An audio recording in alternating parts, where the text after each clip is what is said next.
Super. Well, I'm Taher Mahmud. I'm from London Osteoporosis Clinic, and you optimize as well as Global Osteoporosis Foundation. We have aspirations of making osteoporosis a thing that does not exist on the planet anymore by 2040, by the way. So any help in this regard would be appreciated. But listen, I've got a real privilege to be spending a few moments with James. James, somebody I've known for a while, and admire all the incredible things that he does. So James is going to tell us a little bit about what he does to be as productive and effective as he is, so we can all sort of benefit from each other's sort of insights and things that we find useful. And then he's going to share a little bit about, what sort of the things that he's working on at the moment and sort of other sort of things of interest. So, James, a real privilege to speak to you and to get this sort of few moments with you, and then we'll sort of build on this. We'll add some other bits at a later date. So just tell us a little bit about you, and then what how the things that you do to sort of be as sort of productive as you are in your day and your time and so on. Yeah, thanks. And good to speak as always. Thanks for arranging this. So I think probably the starting point, a bit about me. So I spent 15 years as a financial planner. Most of that was running my own business. Up until about a couple of years ago, when I took some time out and then changed careers following some studying that I did. So I did a master's of science in communication, behaviour, and credibility analysis. Yeah. And as a part of that, I studied emotions and emotional intelligence, which is quite interesting. And it took me down a couple of different paths, but one of the paths it took me down, which is what we're talking about today, was actually increasing my own self-awareness, and then learning about things like self-management strategies. So particularly to do with emotions. And I started looking more broadly at actually what are the wider factors which create our ability to perform at a high level consistently. And that's what my dissertation was looking at the relationship between emotional intelligence and job performance. Yeah. So one of the things that I was particularly interested in was the research literature that looks at the correlation between stress management, for example, and job performance at work. Right. And so we can talk a little bit about that and what I do in terms of how I structure my stress management strategies, because I really say it's probably within a few different pillars.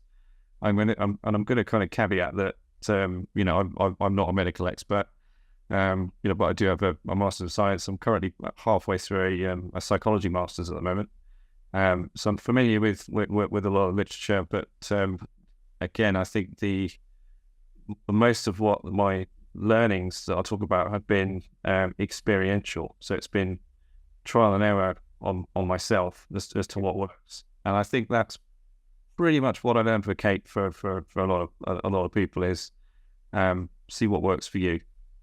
And that makes sense, absolutely, because I think we are all very individual, and there's a whole zillion factors that go into our emotional state and stress and so on. So I think there has to be things.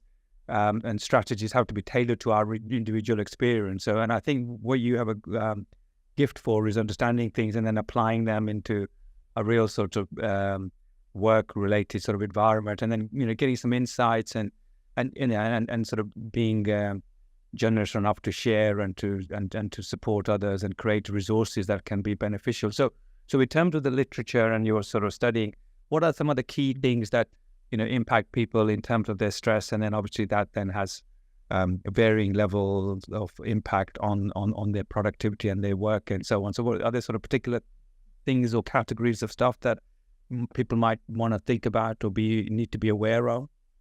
I think one thing that was probably a light bulb moment for me was I was listening to Matthew McConaughey, the actor who wrote the book Green Lights.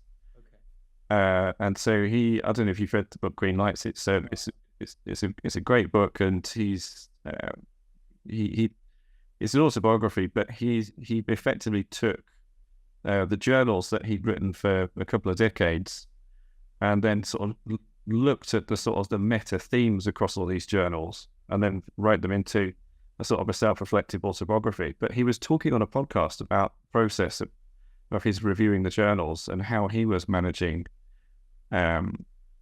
his ability to perform at a peak level. And one of the things which really hit home for me was he was talking about his journaling, and what he noticed within his writing was it was predominantly that he would have a problem. It would tend to be something, a sort of negative event that happened, and his journaling seemed to be this recurring theme of writing about problems. And that in itself is useful because we can, once you write a problem down, you then, rather than it own you, you start to effectively think about it, maybe reappraise it and look at it from a different perspective. Maybe start to come up with different viewpoints about it. But the interesting thing is that he looked at this trend as it was mainly negative, and he was discussing about the fact that he was missing an opportunity to capture what was happening when things were going well. And I thought, and I was looking at my journaling practice, and I just thought, well, I was doing the same thing. Most of my journaling isn't, oh, I'm having a great day. What's going well? It was, okay, I've got this problem. I need to get it down on paper to process it as a way of processing it. And so what he was talking about was at the top of his journal, if he started tracking, was he exercising and was he eating well? It's almost like sort of putting 2 ticks at the top of the page. So then when he sort of started looking through, and I'm paraphrasing here, so I might get some of this wrong, but what he was describing was then he started to track that when things were going well, and he was happy and productive, diet and exercise habits were maintained. And the minute that he started letting those basic things go, then these more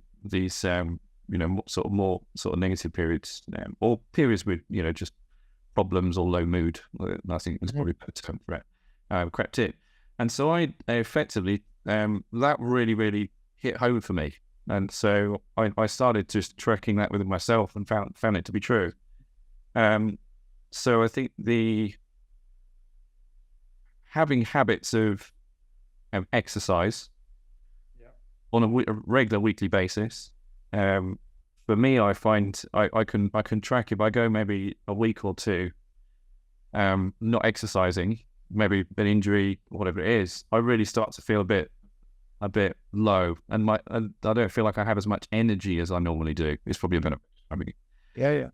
And then I think it's probably a bit of a deep dive today about exercise, but my typical week is that I'll try and blend kind of what we call sort of zone 2 cardio, which is that sort of steady state exercise, like a walking pace heart rate.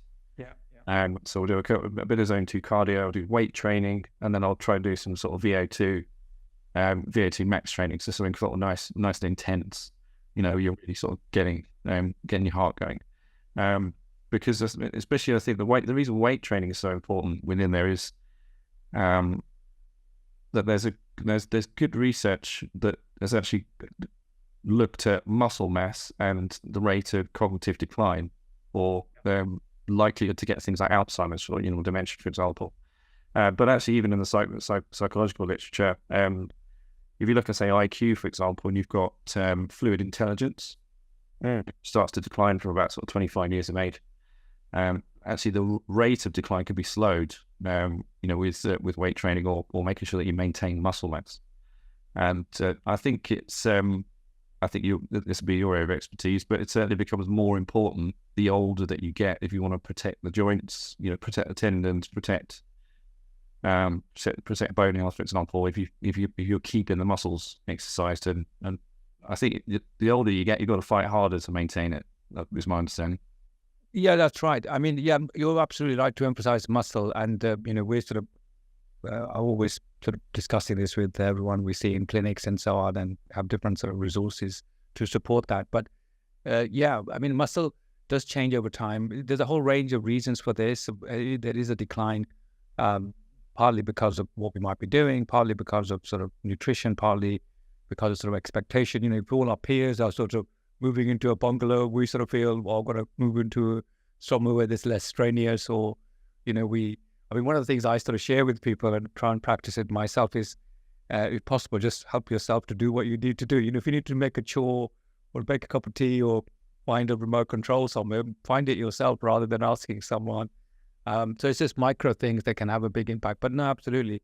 There is such strong link between muscle and, you know, lots of other function in the body, definitely joints and stuff, but absolutely sort of mental capabilities. So, you know, I would agree with you that, you know, if we're going to invest any amount of time in anything that gives us a really good return, doing a bit of exercise and sort of focus on that is really the best investment that we can all make. And this is why we have our stack of classes over the course of the week, live classes, we've got some recorded stuff and so on. And you know, just sort of gently, you know, encouraging everyone and applying it to ourselves and just do a tiny bit of that. So no, I think that's a really valuable insight. And you find that from your reading, but also in your personal experience, that as long as you're consistent with that, do you find there's a particular threshold that you find that it's sort of like the minimum dose that you need to notice some of the benefits? I'd say 3 times a week. Yeah, is the sort of minimum, and I think there's a risk of sort of overtraining as well. So I think I'm far more tuned into that than I used to be now. Yeah. So I think I do a lot of sort of cycling indoors. Yeah. And, if I do say something pretty intense or strenuous, I make sure that I give myself at least now probably two or 3 days to recover from that. That makes sense. Because I think recovery is you know, I found that recovery is really, really important. Yeah. Especially as, you know, now I'm, well, not in my mid-20s. You know, I think recovery for anybody is important. Otherwise, you're just carrying this sort of deficit and so on. So when you're doing this VO max, the intense piece, how long do you tend to do that for? And is that sort of one of your 3 times a week, or is that on top of the other stuff?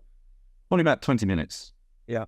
And that's probably I wouldn't say I do that every week. I mean, if I'm doing three times a week, I tend to get most of the zone 2 from walking every day.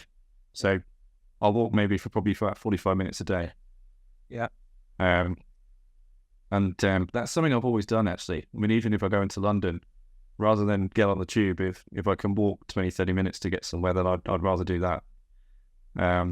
So I think I quite like walking. But walking is where I get most of that. So the strength training is probably going to be there sort of 2 or 3 sessions a week. And then it might be every week, or, you know, sometimes every other week that I'll do that sort of intense, either rowing, boxing, or cycling. But probably I move around between those 3 to get that sort of intense workout. Okay, no, that's really useful. And then, and what about other things that you do then? So obviously exercise is good, and in terms of your diet, there's a particular sort of key things you try and incorporate with that part of things. Yeah, so a couple of years ago, I had periods of probably about, it felt like it went on for ages, but it's about sort of 3 to 6 months. I had repeated acid reflux. Right.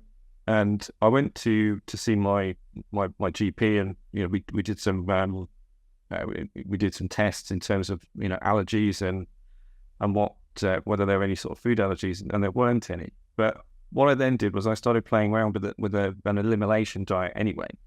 So I eliminated, I just started with eliminating gluten, and I seemed to notice that I had a bit more energy and seemed to do better if I don't eat, you know, bread, pasta. Although it was interesting because I wasn't allergic to it, so I wasn't celiac, or I didn't have, you know, inflammatory markers for it.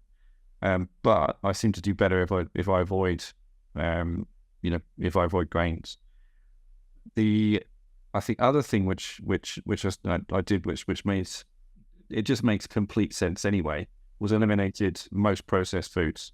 So anything that had more than one ingredient on the packet, you know, tend to avoid eating it.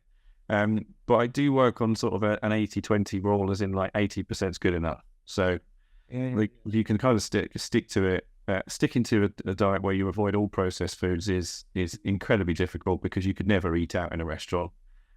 You'd have to cook all your meals at home and carry them around with you. So I think 80% is good enough. Yeah, no, that's really good advice. And is there anything else I know you're very proactive about your health and so on. So is there anything else that you find useful or you've done that helped sort of, just sort of be safeguarding you for the future? Because, all of us may be at this or that level of healthy state, but it's really, our final decade, when we're 80 or 90 or 100 or whatever we want to be.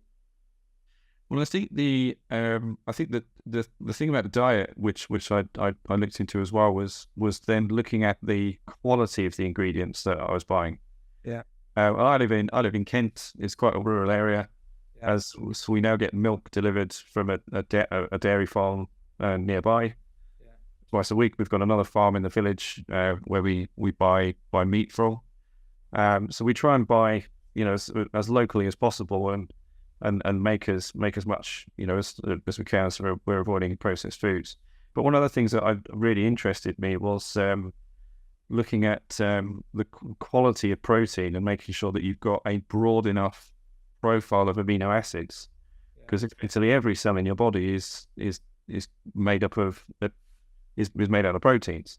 So if you're not consuming complete proteins enough, are you giving your body the best resources it needs to repair, injuries, repair and replace cells as they need to be.